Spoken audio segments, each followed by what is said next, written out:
Welcome to another Acoustic Alternatives in Grove Studios, the home of my podcast since the fall of 2020. As you've heard me mention before, they invited me to do a podcast in the pandemic. I was a little hesitant, and then I did an interview with my friend Chris Dupont, and I realized how much I missed doing interviews at the radio station I used to work at. So I kept doing them until I had a duo from West Virginia come through and say, that was a great interview. We had a great time. It was my first podcast with somebody that wasn't in the Michigan music scene, and it made me go, I guess I need to keep doing this. So over the course of time, there have been 70 some of these, and our guest today has actually been a previous guest, and I try not to repeat guests, but we did a very unique situation when Jo Serrapere was here. Yes. Hello, Jo. Hi. Good to see you. Nice to see you, John. This was a benefit for a radio station in Dearborn, WHFR, that we had recorded and turned into a partial, like the first half of the show is going to be a podcast recording. Second half of the show is going to be a performance, and it was a benefit for the station. So I thank you in retrospect again for doing that. That was April 7th, 2022. Yes. I looked it yes. up. And that then... was, yes, that was. And Dearborn is my hometown, so...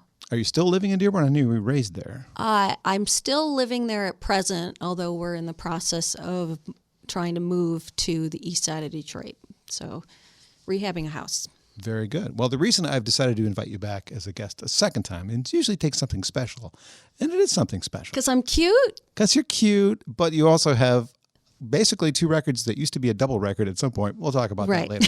Coming out.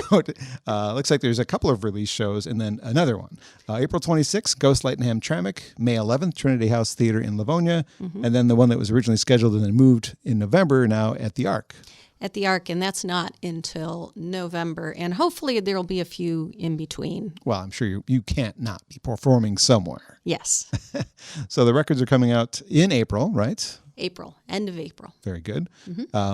That's going to be, by the time this is ready to be heard by people, I think, or seen, I should say. The heard part probably will already have happened in the month of March. The records are called The Beautiful Ones, Volume 1 and 2, and you have a guitar in your lap. I do. There's a reason. Should I play it? I think you should. Okay. Well, okay, so the record has, there's a lot of band tunes on it, you know, and so I was just going to kind of focus more on some of the, you know, the quieter tunes. So this is called In the Arms of Angels. And it's not the Sarah McLachlan version of that at all.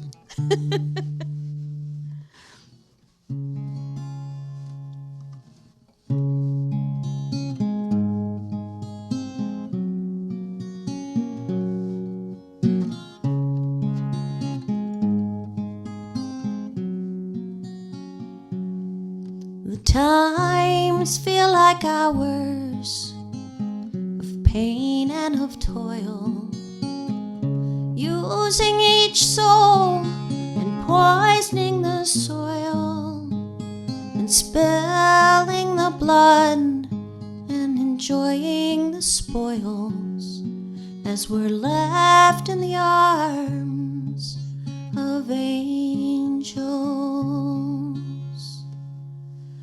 I try to remain a light toward the way, now losing my ground. I've something to say, but judgment does not leave me wholly this day. So I'm left in the arms of angels. Each moment I look closer to see the beauty and mercy all around me. I search for communion and love in your eyes. With wonder I see past the lows and the highs, where pathos and laughter and irony defies, and we're left in the arms of angels. Each moment I look closer to see the beauty and mercy all around me. I'm frightened and tired, but willing to know we're all so fragile, but brilliantly so. Our hearts broken open the moment we go. We'll be left in the arms of angels.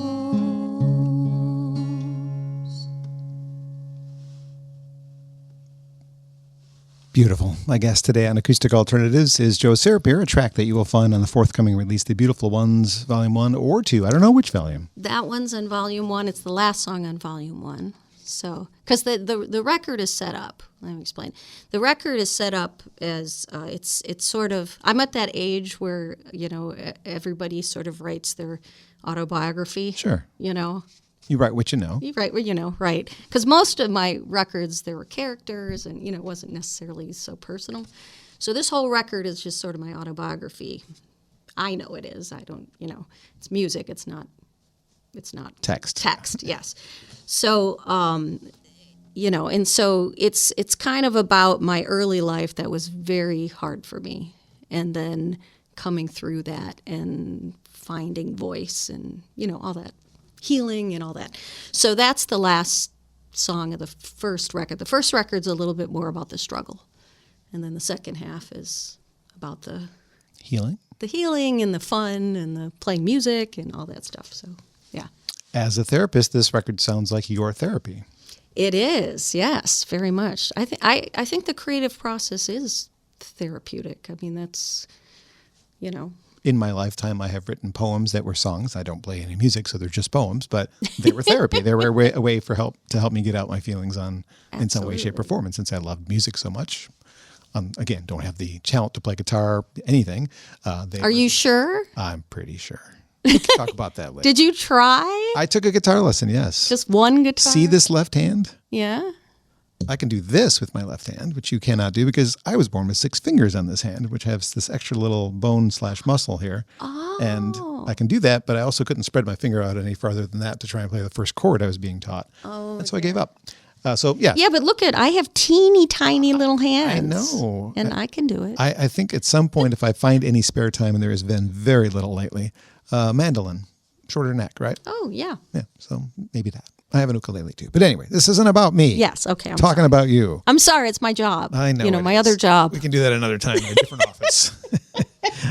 So again, the trick to doing a second interview in a podcast, because generally in the first podcast, I try to dig deep. We didn't have a ton of time to do that. Try not to repeat yourself. So if you want to find out some of the things we talked about, go look up the other one that happened in 2022. We did talk about that. You were still living in Dearborn where you grew up. We also learned that you were a shy nerd. You turned a goth girl somehow. Yeah, I don't know if I was a nerd. I was a good student. I was a very good student. I was a good girl. Well, I mean, a good student is often referred to. Although I hung out with stoners. Oh, well, then you're not a nerd. My bad. I wasn't a stoner. No, but you hung out. But they were the neighborhood kids. And They all my accepted friends. you. Yeah, The goth and girl. I did my share. Yes. But, The goth girl came out at some the point. goth girl. And then yes. she found her way to Americana. And if you roots music. notice, I'm still entirely in black. So, hello. yeah. I've got a You logo can on take the girl out of the goth scene, but. Yes. We also learned during our previous interview that you had thought about maybe someday, whether it was just a fun idea or something you actually seriously thought about, doing a goth tribute to Patsy Cline. Is that a real thing? It was when I was a goth girl, I wanted to do a goth version of Patsy Cline at the time because I still love Patsy. I can't imagine what that would sound like. I'm trying to think like Al Jorgensen singing, something for Patsy. I don't know. It's a lot of reverb. Yeah. Whole lot of reverb. Yeah. That would be an interesting concept to approach at some point. We also learned during that interview that, whether this is still true or not, the only regret in life was quitting Uncle Earl and thereby missing your chance to meet John Paul Jones. Yes. Is that still my only regret in life. That's that's not a bad regret. That's real. Yeah. I get it. I mean, he was in Led Zeppelin, and there's that whole thing of not getting a chance to spend time with him. Yes, and like I said before, that I was the Zepp head in that band. Yeah. And I was the one who should have met him because I'm still a bit of a Zepp head. But Yes. One of the songs, and I don't mind if you do it again today at some point, but one of the songs you did back then in 2022 is one of the songs from the forthcoming album, Life and All, you had done with Michelle. Yes. Michelle Held joined you on that. So there was a preview of what we're doing today 2 years ago. So this has been a long process for you.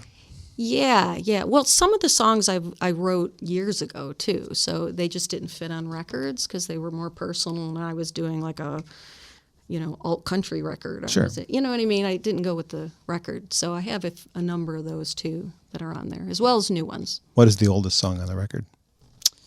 I think the oldest song on the record is a song called "So Blue Am I," which I wrote just right when it started playing guitar. So it was right out of grad school, when I was in grad school. Like 5 years ago. Yeah, 5 years ago. Just trying to take some time off you there. It is in your bio, and it's a pretty cool thing that most of my musical friends don't have on their bio, but the Prairie Home Companion thing. How did that actually come about? I have no idea. You don't? Actually, no. They reached out to you and They said, we'd reached love out to have you on me. the show? Yeah, they said they were coming to Ann Arbor, and at the time, I guess I was playing a lot in Ann Arbor. And I guess they asked somebody, maybe, I think they asked the Folk Alliance. Oh. And at the time, I had recently performed at the International Folk Alliance Conference, and I think they said, hey, we're coming to Ann Arbor. Do you know who do you recommend? And so that's how I got it. And then I got it on an email, which I rarely checked. Thank God I checked. And then they said, well, Garrison wants you to write a song about Ann Arbor. And I was like, oh, yeah, sure, no problem. And then I sweated for like 6 months. I was like, so. And you did it anyway. And I did, That's yeah. a song you still, I don't need you to do it today, but you've done it and still do yes. it. And it's a song that obviously is important because if it wasn't, you wouldn't continue to do it. Yeah, well, I try to play it when I'm in Ann Arbor, obviously, Great. I still want it to be the theme song for the city, It should be. I'm waiting. Yeah. I'm waiting. Let's get in touch with the mayor. Let's see if he can get some sort of decree. I can't talk. Decree for you to have that placed as the song, the official song of Ann Arbor Days. Yeah, come on. All right, so the new records are coming out. They originally were a double album. Why did we decide to separate them? Well, because nobody is buying CDs anymore. I am, but Well, I know Single-handedly. music heads do, but most people don't. And I was like, well, I don't want people to like, oh, I gotta shell out all this money for all this. I just thought it would be easier to break it in half and make it. It's volume 1 and 2, so they go together. Yeah. But you don't have to purchase them together. You don't think that your fans are dedicated enough that they just want whatever you do? Because Well, I they do. might. I think they will. Well, I hope so. There's If you buy them together, there's like $5 off. Or we'll something. see. I just can't imagine anybody only buying one of them. That's my head process is like, I've been a fan of yours for X number of years. I'm going, I just want the first one. Why? Well, the first one's a little more low key, and the second one's a little bit more fun. So Okay. Well, then they are stylistically slightly different. Slightly different, but not entirely. I did notice you sent me a few songs for preview before our conversation, and let's admit to everyone right now, we set this up like 2 days ago. So I didn't have a lot of time to prep. I've been very busy in the last 2 days, so I'm doing my finest to come up with questions that make sense for what we're doing here today. So that's my honesty right there in front of you. But the songs that you sent me, there is definitely more of a rock lean than I'm used to, which is great. I mean, it's nice to hear you doing something different, but similar to what you just did a moment ago, there is the stuff that we're somewhat familiar with you doing. Really, you don't have one category that you fit in anyway. No, I don't, and that's been a problem, I've been told. I don't know that. People in the business have told me, you got to stick with one style. And then they said, and then once you get famous, you can mix it up and be like Sting or something. And I was like, well, that's presumptive, Yeah, not everybody gets to that level. Yeah, and this is my process. I got songs and they come out, and that's that's what I'm into, Yeah. Well, like I said, it's decidedly more rock and roll, at least on most of the tracks. The second record is more. Well, the first one's a little bit too, but. Is there a style of music that you haven't yet tried to record? Because you have done many different styles. I was going to say polka, but no, we did on the last record. There was kind of a polka, but. Have you ventured into jazz? Oh yeah. Okay. Yeah. Well, I mean, not like modern jazz. I'm not really a fan, but definitely like like swingy and sultry. Yes, absolutely. Straight ahead pop. Have you tried that? Straight ahead. I mean, like pop. what would be considered, popular? Like currently? Yeah, something. Hell no. Yeah, I can't see you doing that either. I can't stomach it. I was the other day I was at the gym, and they just had like the pop station or whatever, and every song was just relentless, and they sounded alike, and it's just like, this is horrible. Like. Some of it I like, but not as every once in a while something comes out. Like I like Billie Eilish. I think that she's great, and Lizzo I think was great. I like certain things. It's hard for me to imagine you venturing into that territory with your style, but I like I said, I could in some of the more interesting. There is some interesting pop out there, but the real like the like Taylor Swift. Well, Taylor Swift isn't even the worst, but. She writes her own songs and has been very successful. Yes. No. What she's done. I totally admire her. That's not it. But I just, and yeah, she's not a good example. I don't know. I just see. I don't even know the names. That's all right. Troye Sivan. Yeah. I don't know. We'll stick with what we know. And if we had to put you in one category, which people often want to do, I think the easiest one is Americana, because it covers the whole broad spectrum of. I was called the United States of Americana once. Oh, so I like that. Yeah. Is that on your website? Probably not. You don't like it? Oh no, I like it. That's actually pretty cool. Yeah. So we did discuss a little bit some of the topics that the record covers. It's the things you went through in your youth that deeply personal and affected you. I can't talk again today. And then you said the second half is more fun stuff. Just more of like. I don't want to sound esoteric but more just sort of like moving toward like a feeling of enlightenment. Although I'm far from that. I'm not saying I'm enlightened. Sure. But kind of having a spiritual awakening and feeling connected to the world, and having a deep sense of purpose, and all that stuff. I did see some of the notes that you sent me about the songs, and there was some mention of like the political things you almost can't ignore in the songwriting field that you're in. Yes. I think it is the job of a folk singer to do that. To do that, right? So does that territory feel dangerous to you at all? Do you feel like you're going to isolate any? Oh, no. No, anybody that likes me knows that I'm a pinko commie. No, I'm not. But yeah, no, I'm not afraid of. I just don't. The thing that I don't like is I don't like being preachy. Like, or I like it. I could probably be more preachy now, but when I started out, I was always really open about my political feelings, but I just don't like to be preachy. Nor do I. Yeah. I try to avoid offending anybody, I guess. Not really that's so much offending. It's just like, I don't want you to dislike me because I don't have the same opinion as you, because we can still get along. That's essentially how I approach it. Yeah, me too. I kind of feel like people's beliefs are sort of about how they added up the pieces in their mind and came out with a conclusion. And everybody's pieces are a bit different. I don't know if I was raised in rural wherever, Arkansas, if I would be a Trump supporter. I hope not. But, I don't know, so, I just think that, yeah, I'm more, I kind of work more from like my feeling of somebody's personal energy. And if they're caring and heart-centered, I can feel that. And then I kind of work from there, and like how they added up things. I may not like it, and I might point that out even if they say something offensive, but I really just kind of care more about where their heart is. That makes sense. Yeah. My guest today on Acoustic Alternatives at Grove Studios in Ypsilanti is Jo Serrapere. 2 new records coming out, The Beautiful Ones, Volume 1 and 2. Thanks to Grove Studios again for providing a home for me to do this podcast. I know it looks a little different the last couple. It is a different room. We're in the biggest room in the building. If you're a musician in the Ann Arbor, Detroit area, or a traveling musician playing somewhere nearby and you need a place to practice, I just gave Jo a tour.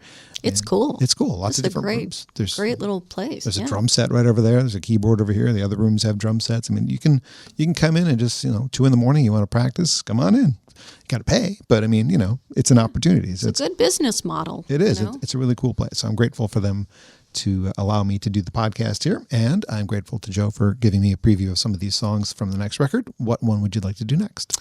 Well, I thought I would do one that is actually a full band tune, but I will play it, down and acoustically here. And it is about... called This American Dream. So, I like to say that, I really love my country. I love being an American and I love America. I just also love everybody else's country too, and I don't always like just sort of our level of capitalism, and it just, I like to say it keeps me, I have great job security as a psychologist because this culture makes people crazy. So here we go.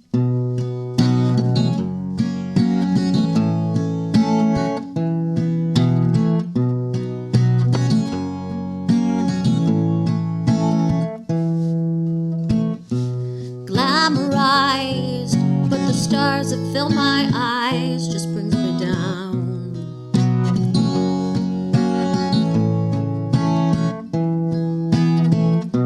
Supersized, but so much clutter from bargain buys just brings me down.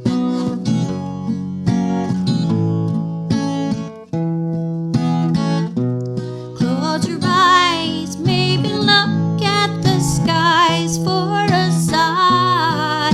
High, high, high. Legalized, but all the crashing from the highs just brings me down.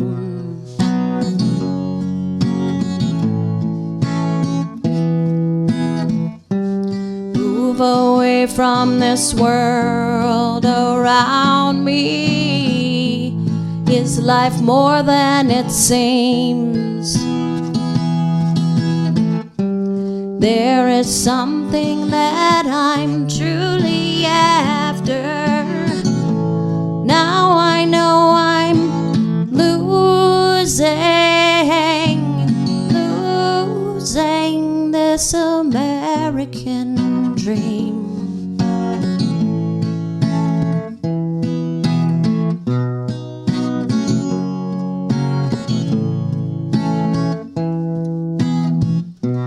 Terrorized, but all the fear that's on the rise just brings me down.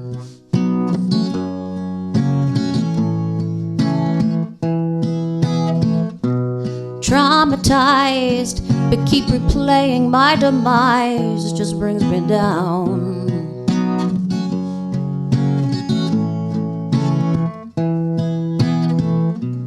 Close your eyes, baby, look deep inside for what's mine.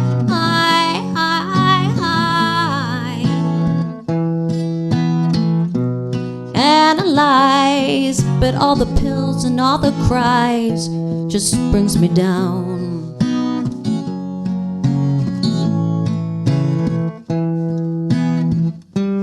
Move away from this world around me. Life is more than it seems. Finding something that I'm truly after. Now I know I'm losing this American dream.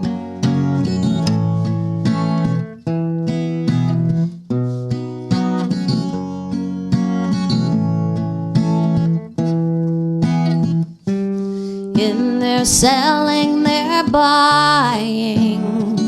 In my losing, I am finding deeper love that is binding. My quiet mind comes so alive.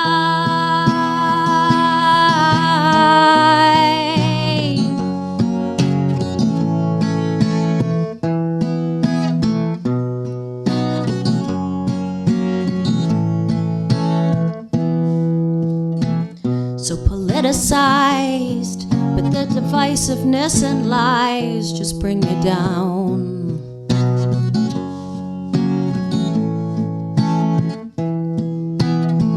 So victimized, but self-righteousness just tries to bring me down.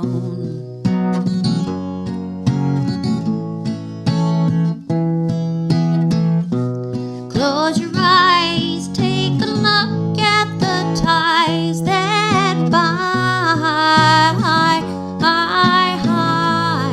us.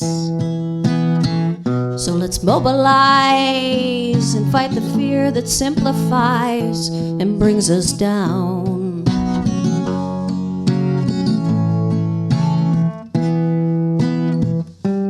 Move away from this world around me.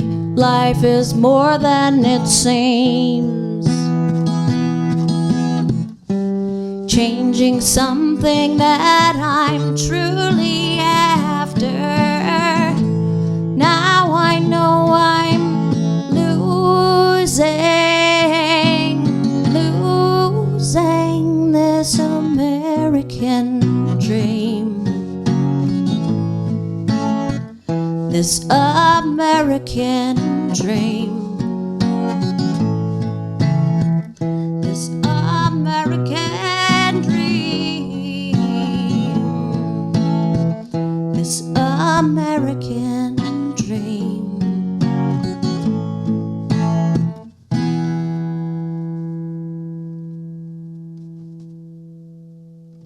It's a track called This American Dream from the forthcoming release. I guess depends on when you're listening to this. The Beautiful Ones, Volume 1 and 2. Jo Serrapere is my guest today on Acoustic Alternatives. I mean, I suppose if they're listening to this in May, by then, it's not forthcoming anymore, is it? No, it's not.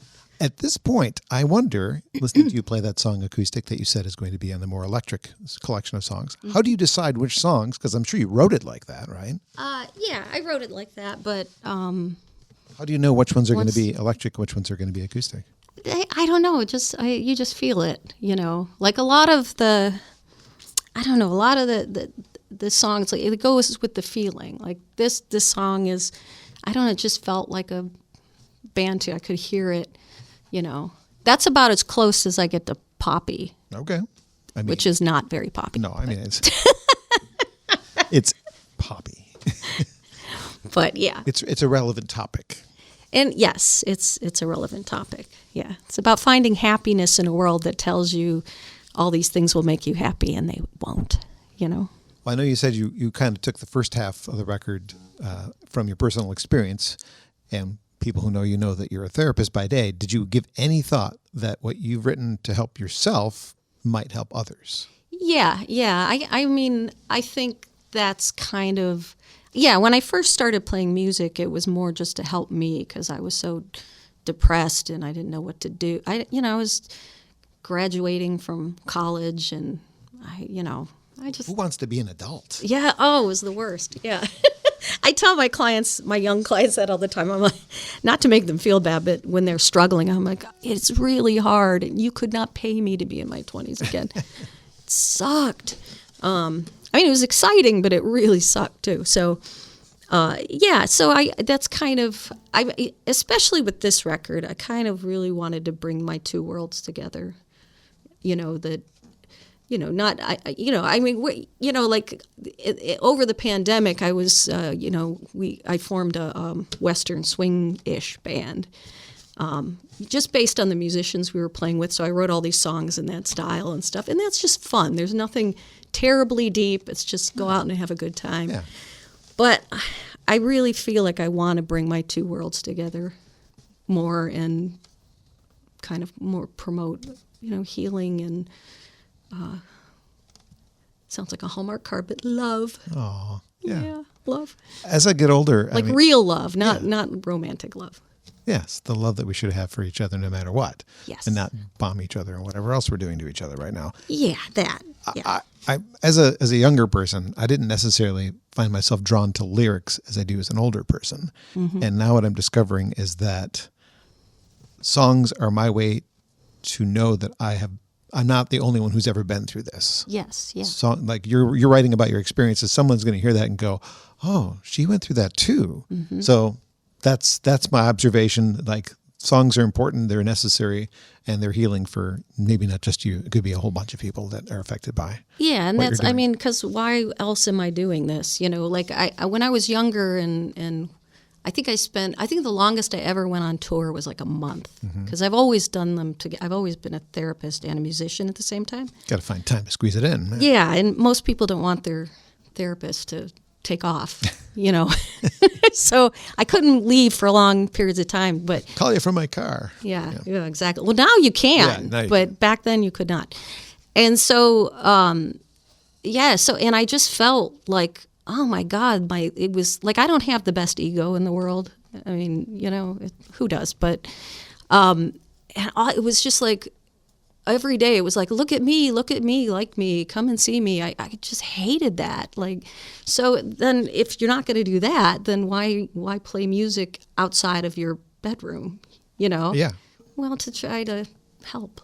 Try to That, bring people together. that actually leads me to one of my questions, because in the last year or so, you were doing a lot of things. You were doing like a covers a day thing, a regular covers. You did Santo and Johnny, Black Sabbath, Neil Young, Patsy Cline, Leonard Cohen, Billy Joe Royal via Deep Purple, as written by Joe South. I mean, there's a variety of sounds there that, Yes. that like I couldn't pinpoint what was she going to do next, and I'm not sure quite why you started that. Like, I'm glad you did, but what was the impetus? Was there like a Well, because I wasn't playing out as much, and I was enjoying listening to some other covers and playing with other people, and I just like, I want to learn more other songs that I like that I can do that are fun. It was fun for us too. I was just curious, like, did you challenge yourself for why? Just because you wanted to learn songs? Because I wanted to learn songs, yeah. More things you might be able to play out. Right, and I also wanted, my birds to be on camera. And Yeah, there was that. How did you do it without disturbing your family? Did you find like times that they were at home, or wait till they went to sleep? I just told them to shut up. No, I'm kidding. I told them hey, Mom's recording. Can you be quiet? No blaring your Billie Eilish. Yeah, right. No, my kid, they're really into like computer music, like kind of stuff. There's a show on WHFR for that. For computer games and computer It's all that. the jump button. If it's still on, I'm pretty sure it is. But yes. I'll let them know. Yes, check the schedule. The jump button. It's a video game and soundtracks, stuff like that. So there you go. Anybody who knows you knows that you're a Tom Waits fan. He's a Huge. big part of Yeah, your... and he's not really on this record at all. I have a whole nother record ready to be recorded. Okay. That's much more Tom Waitsy, but I want to get this out, and then so I kept Tom Waits off of this record because. Well, there's two questions. Does he know you exist? No. And no. will there be a Tom Waits covers record? At some point in your career, I don't know why you haven't done it yet. I know. I don't either. Probably. Maybe. I think it was Dual Tone Records a couple of years ago put one out, all female versions, women cover Waits, Calling Up to the House, women cover Waits. It was a good record, something you should look into. I didn't. You know what? Actually, yes, I do know of that record, and I was going to get it. I was a really big fan of Holly Cole. Yes. When I've just played her on my show this week. You did? Oh, I saw her. I saw her at the Magic Bag years and years ago, and it was one of the best concerts. She was so sexy, and at the time, I mean, now I think she's lost a lot of weight, but she was buxom, and she was hot. Oh my God, was she amazing? It's just the way that she delivered the stuff. Yeah, she's good amazing. Stuff. I think your fans would love it if you did something like that. Like that? Just a little, sidebar. I could do that. Yeah. We could do that. Johnny, you want to do Tom Waits? Johnny kind of looks like Tom Waits. Johnny's my partner. He's in the room. He's not on camera, but he's not on the camera, but he's my my baby daddy, my partner, my guitar player. Yeah. But you look like Tom Waits. Maybe that's why he's your partner. Maybe that's it. What you didn't hear is he said he wasn't sure if that was a compliment or not. I've got headphones on. I could still hear it. I think Tom Waits is very sexy. There you go. Well, life also, besides the covers, has been dealing you a pile of crap. Broken wrists. Let's see. You've been sick an awful lot because we've tried to set this up. This time it's funny because during the pandemic I wasn't sick at all. I mean, not like you have been. Yeah, not like I have been. But that was because everybody was staying inside. But when I get back out into the world and people are coughing in your face and I'm sitting in a small room with clients and they're breathing on me, and I was sick all the time. So what are we going to do to make this year a better year? Because the last couple have not been good for you. I'm working on my immune system. Okay. Taking pro and prebiotics, drinking my water, doing all those self-care things. I'm not sleeping well, though. I like to stay up late. I'm trying not to bite my nails. I'm a terrible, terrible nail biter. Not going to make you unhealthy. Oh, no, it does now. I used to say at least it's better than smoking.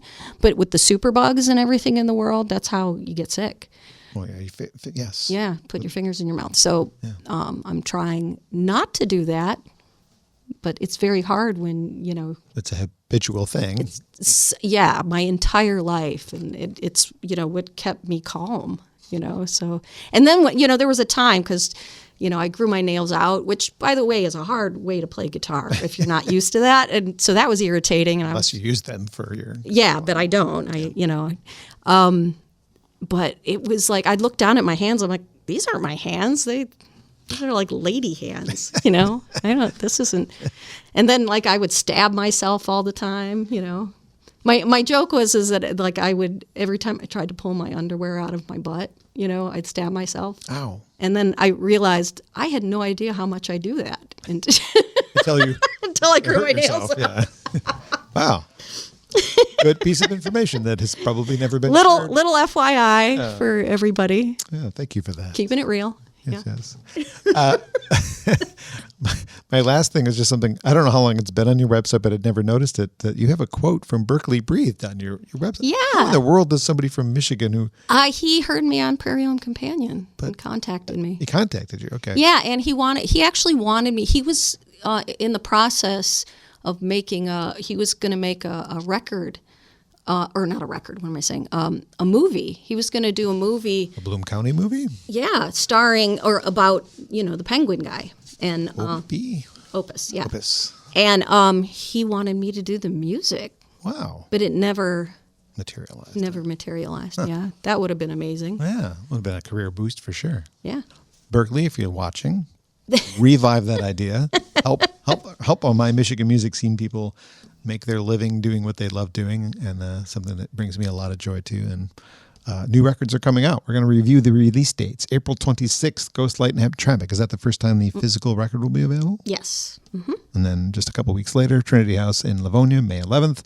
And then what will be different about those shows versus the show happening at the Ark in late November? Well, the Ark is probably going to have a few more people on it. Like one of the musicians who's playing a lot of Hammond B3 is Mike Lynch. Yeah.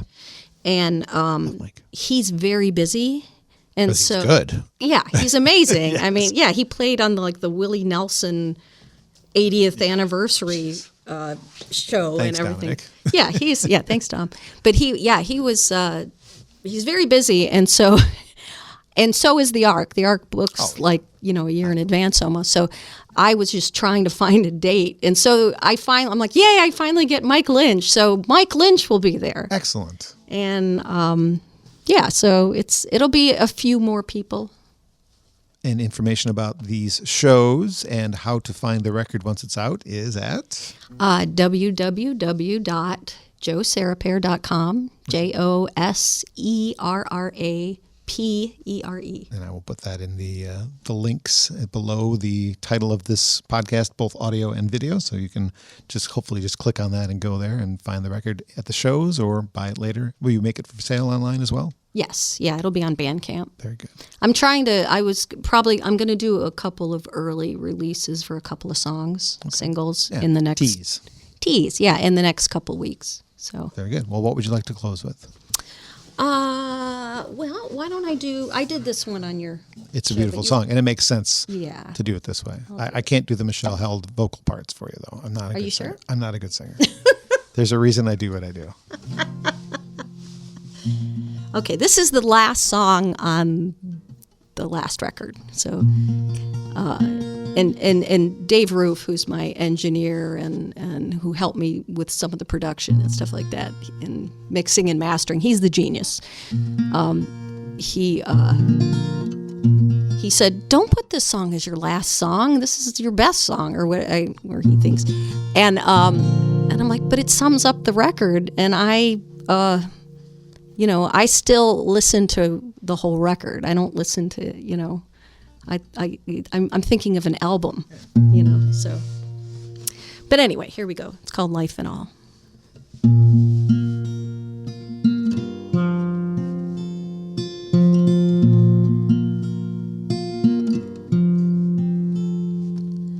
I love within the loneliness, the doubt and fear, and I love around the pettiness that we often mirror.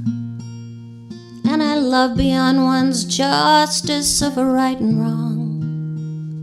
And I love between a hymn and a victory song. I love in spite the promises put upon the shelf. And I love the deep forgiveness that I give unto myself. I even love your hurtful words, though in truth I can't recall, 'cause it's all so deeply beautiful, life and all. One can't resist the ecstasy. We all are sure to fall, 'cause it's all so deeply beautiful, life and all. It's all so beautiful. It's all so beautiful.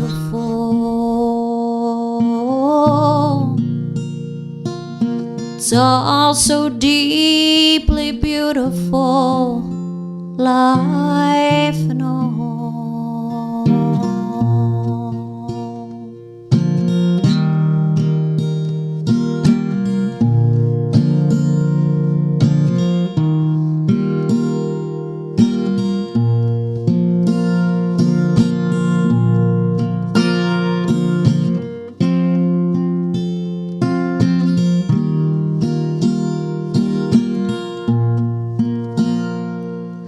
Love the pure attraction of insatiable lust, and I love the deep communion of our delicate trust, and I love the mad destruction before resurrection's grace, and the equalizing destiny we all must someday face.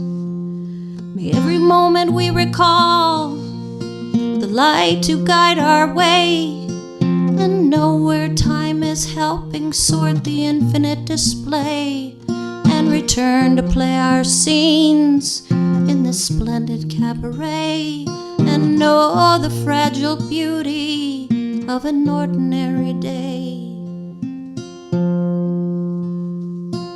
One can't resist the ecstasy. We all are sure to fall, 'cause it's all so deeply beautiful, life and all. It's all so beautiful. It's all so beautiful.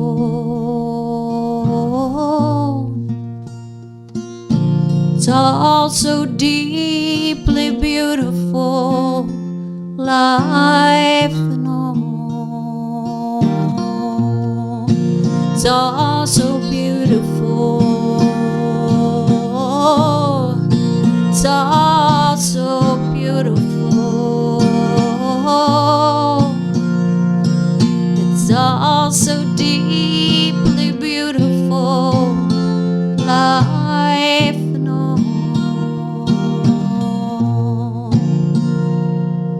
It's all so deeply beautiful. Life and all.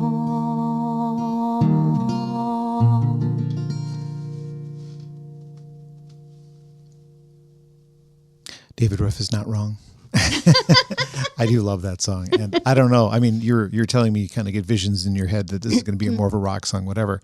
I was getting visions in my head of the audience singing along I try to get them to do that. That's, I mean, I haven't seen you do that live other than at the Trinity House show, but I hear it in my head. I hear the whole room going, the harmony part there. So thank you for doing that. And it reminded me that I accidentally skipped one of the lines in my questions here, and you touched on it. I'm like, oh, I was supposed to ask the who, what, where, when about the recording. So who's on it? Before we wrap this up, tell me about the who is on it and where you did it and all the things. Well, so I recorded with Dave Roof at Rooftop Recordings in Grand Blanc, Michigan.